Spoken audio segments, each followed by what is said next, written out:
All right, Alexander, let's do a video on inflation.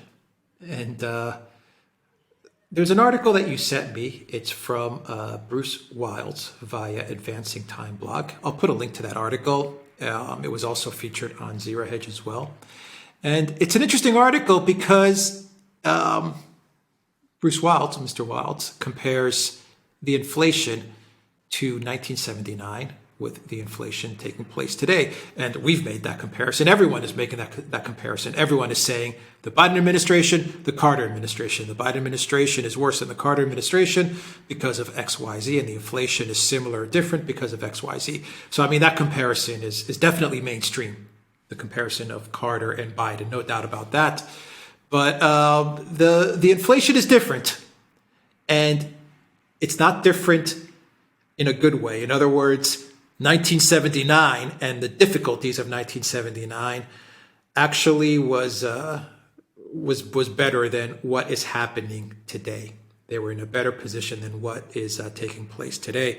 And a lot of what is taking place today, Alexander, is you can throw it on supply shortages and an energy crisis. But at the end of the day, the energy crisis might have been 1979, but today, at the end of the day, it's much less about shortages and energy and just much more about the Fed and constant money printing, and to the point that there's just nowhere left for them to go. They've exhausted all their money printing QE options, and here we are, staring off the cliff.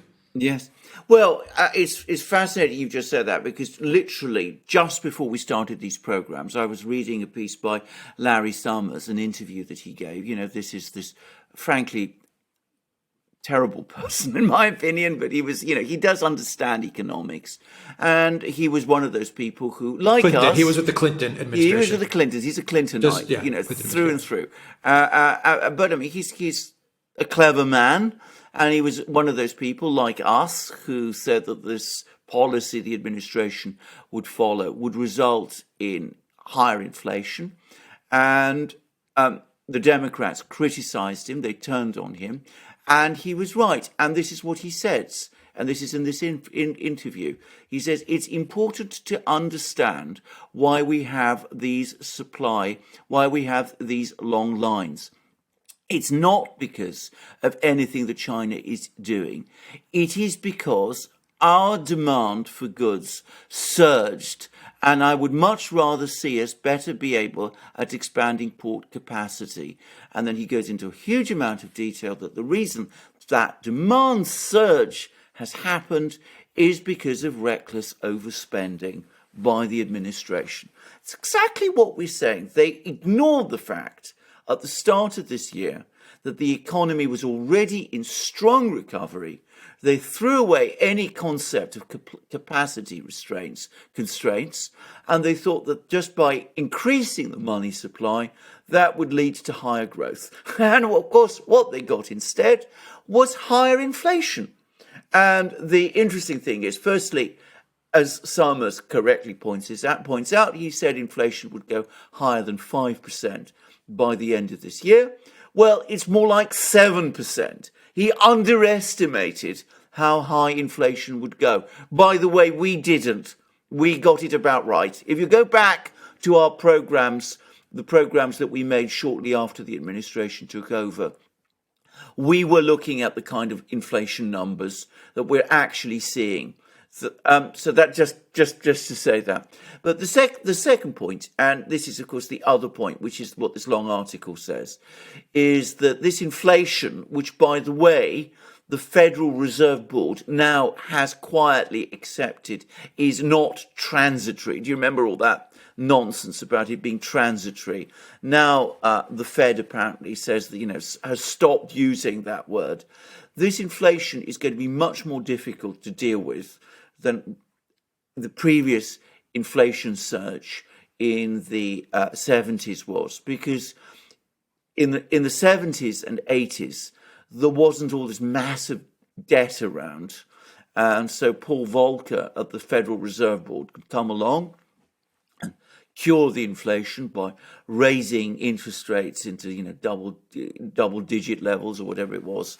He could pursue a tough interest rate policy, which did bring inflation down. Today, because of the money printing and the debt creation, which, to be very clear, got out of control during Obama's time. I mean, there were already problems. You saw that when, in the 90s with Alan Greenspan and Bill Clinton. You remember the time of the Greenspan put, the fact that whenever there was a problem, he cut interest rates. And already there were people at that time saying that this was a bad thing. And Bill Clinton, of course, supported this. And the Democrats, I remember, were supporting it then because it kept the economy constantly growing. And so you already had something like that there. But things really got critically bad under Barack Obama when Obama, Bernanke both started on this endless cycle of money printing, which is find it very difficult now for the US to get out of. And of course, what we see is that the Biden administration has taken this to a completely different level. And because of this massive government debt that's been created, I did a check. I saw that the United States now has the 7th highest government debt to GDP ratio in the world. This is the United States of America. I mean, it's better than some countries, but I mean, it's number 7. Anyway, because of this, it's much more difficult for the Federal Reserve Board today to do what Paul Volcker did in the early 1980s and raise interest rates to deal with the inflation. Because to do that would have two effects. Firstly, it would mean that the government would find that it too had to pay all that high interest on all this massive debts that it's taken on. And that would have a critical effect on the US government's finances. And it also means that, of course, there would be a huge recession because the level of debt in the economy is already so high. So the result is that the Federal Reserve Board is limited in how high it can raise interest rates, and that makes the inflation look extremely persistent. Yeah, let me read you an article from the inflation in 2021, far different from what we had in 1979. And around the middle of this article, it says, the cause of inflation during the 1970s is blamed on several events specific to that time in our history. Part of it was due to rising oil prices. There was also inflation due to rising wages. Unions were relatively powerful and their bargaining for higher wages to keep up with the rising cost of living created a wage inflationary spiral. You should also throw in spending on the Vietnam War and Nixon cutting the tie of the dollar to gold. The result was an inflationary mindset that exploded as investors and waves of people started investing in ways that would protect them from being ravished by a falling dollar. Fast forward to the end of 2021. Today, many people are busy blaming the recent inflation on supply chain disruptions resulting from the global pandemic. In truth, much more focus should be turned to the surge in money supply, government spending, and Fed policies. The result from the combination of these toxic paths forward has created a slew of new problems. Surging inequality, more reliance on government. The article also says that lockdowns did not help whatsoever, of course. And the article also says the idea anyone can predict how creating trillions upon trillions upon trillions of dollars worth of demand and debt over just a few years will tilt inflation is a reach. Alexander. Yeah, this is absolutely true. Now, I have one important qualification with those points. My own opinion, and I think it's also increasingly becoming the consensus opinion, that the reason for the inflationary surge in the 1970s was the massive overspending of the Democrat administration of LBJ, Lyndon Johnson, in the 1960s. I mean, he had these Great Society program, which is a massive spending program, basically, to try and create a welfare state type system in the United States. And of course, all of that came on with, the spending to fight the Vietnam War, to keep up with the Soviets in, weapons things, the Apollo program, all of this. There was this huge surge of spending in the 60s in the United States. It created an inflationary surge because then, as now, the United States is at the center of the world financial system and the world system of international trade. That translated into higher inflation everywhere. But there were important differences between the situation then and the situation today, which is that, of course, this huge surge in spending in the United States was not based on debt creation to anything like the extent that the surge in spending that we saw, which started under Obama, and which, as I said, has been taken to absolutely dizzying lengths by the Biden administration, has been. And ultimately, you could deal with the inflation that the 1960s Democrats, if you like, created by raising interest rates. And remember, that was done by Paul Volcker, who was a conservative Republican. I don't want to make too much political points here, but he was a conservative, fiscally orthodox Republican, and he had the political room to do it under a Republican administration. You could do it in the 80s.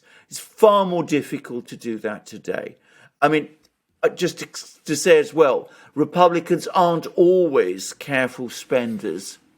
The Nixon administration, which was Republican, continued where LBJ left off. He also was a massive spender. And of course, Donald Trump struggled to get his spending under control as well, partly because he had problems with his own, control of his own government. But that's another story. But the point I'm trying to make is it was much easier to bring the overspending of the 60s under control than it is to bring the overspending of today under control. Because, as that article correctly says, the spending levels this time are far bigger, and they're not based on anything. They don't draw on the productive side of the economy, as compared to much of that spending in the 60s, which was anchored on the massive productive capacities of the US economy. This time, they've gone far beyond that. They've actually straightforwardly printed money in a way that didn't happen in the 60s. Yeah, the spending is all pie in the sky Absolutely. stuff, and there's no way that they'll be able to rein in the spending, because the political cost, especially from the Democrat side of things today, would just be too much to bear. So you're not going to be able to get this under control. Your only option forward would be to crash the system. Well, indeed. Of course, the other problem with this is, of course, it is distorting the economic numbers. Because, of course, increasingly, despite the best efforts of the statisticians, and we don't know that the statisticians are making particularly good efforts, by the way, but despite the best efforts of the statisticians, we don't know, we can't be certain in a high inflation, high credit, high debt situation, how much of the growth that the economy is supposedly putting on is actual growth, or isn't simply, inflation and debt showing up as growth. In the 1990s, the Clinton administration was quite blatant about this. They goosed up the growth figures by having something which they called hedonic accounting, in which they were looking at, they were actually treating the rise in prices as a sign of growing productivity. And they were adjusting prices to adjusting growth figures to take, not to take into account, rising costs and rising inflation. So they were treating inflation, rising costs in a way, as a sign of economic growth. And listen to some of the things the administration is saying. Listen to how they talk about, how the rise in prices is a reflection of the economic boom that is taking place now. I mean, that's taking the sort of bad practices of the Clintons to a whole new level, because you are not just rationalizing inflation, you are using inflation as a proof of economic success. And the result is, as I said, that completely distorts your growth numbers, your GDP growth numbers. It makes them look better than they actually are, because you're saying that this inflation is in fact a symptom of growth.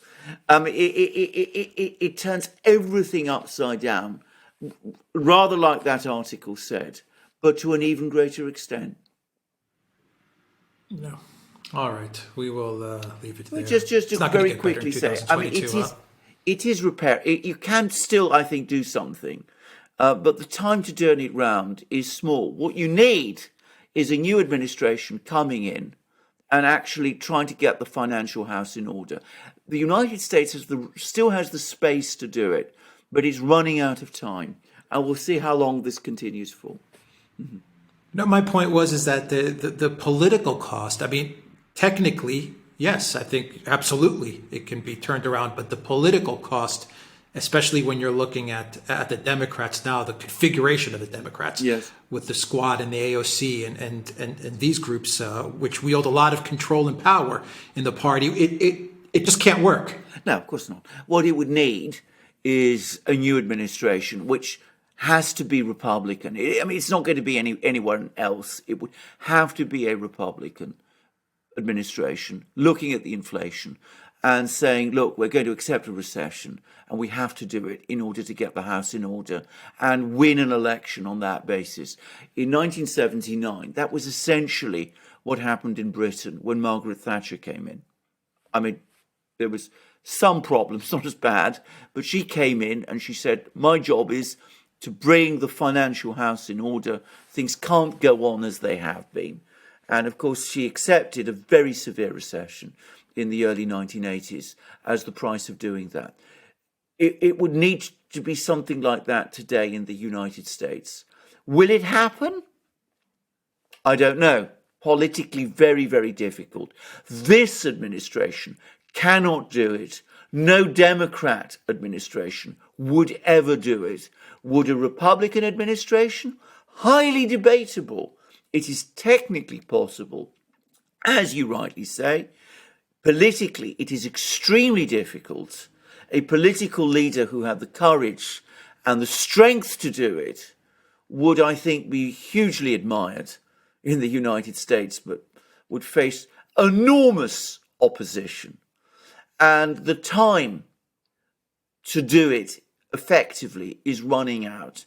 If this continues for very much longer, say another couple of years, I mean, we could be past the tipping point where it can be turned. All right, we will leave it there. The Duran.locals.com. Go to ODYSEE, BitChute, Rumble, and SuperU to find all our videos on those platforms. And go to the Duran shop. Use the code GOODDAY. Get 10% off all our merchandise, including the Good Day mug. Absolutely. Yes. All right. Take care, everybody.